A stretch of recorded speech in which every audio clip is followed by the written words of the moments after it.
DJ Neeraj बाबू पहाड़पुर जय साई गद्यानी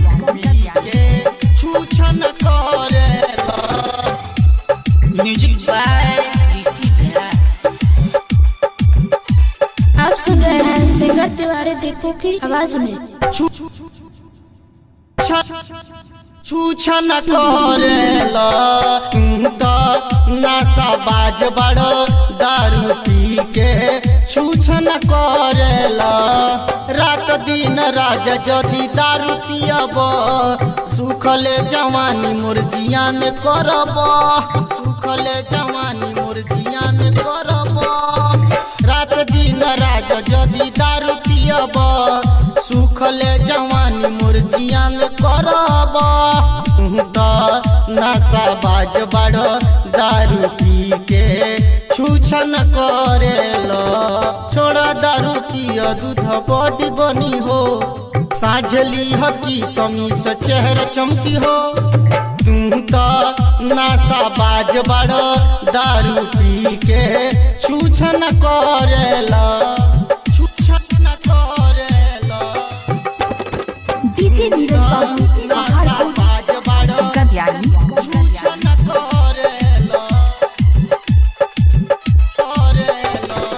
रोज रोज करब न तो रूठ जाइब हो देवरे के संग जाके सूत जाइब हो देवरे के संग जाके सूत जाइब हो रोज रोज करब न तो रूठ जाइब हो देवरे के संग जाके सूत जाइब हो हाँ हाँ तनी छुई मने करता हाँ हाँ तनी छुई मने करता तू तो नशा बाज बड़ा नशा करेला से जिया जबे तमाशा करेलो तू तो नशा बाज बड़ा दारू पी के छूछन करेला छूछन करेला डीजे नीरज बाबू नशा बाज बड़ा गद्यानी छूछन करेला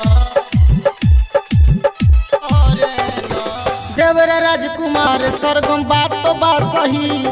दुख बोल दी पूजा के कहवा कहीं दुख बोल दी पूजा के कहवा कहीं देवरा राजकुमार सरगम बात तो बात सही दुख बोल दी पूजा के कहवा कहीं हाय रे असलम बिहारी हई जवानी उछाले मारता तू तो नशा बाज बड़ा दारू पी के छूछन करेला तू तो नशा बाज बड़ा दारू पी के छूछन करेला छूछन करेला छूछन करेला छूछन करेला डीसी राज डिजिटल रिकॉर्डिंग स्टूडियो सोनवर बाजार।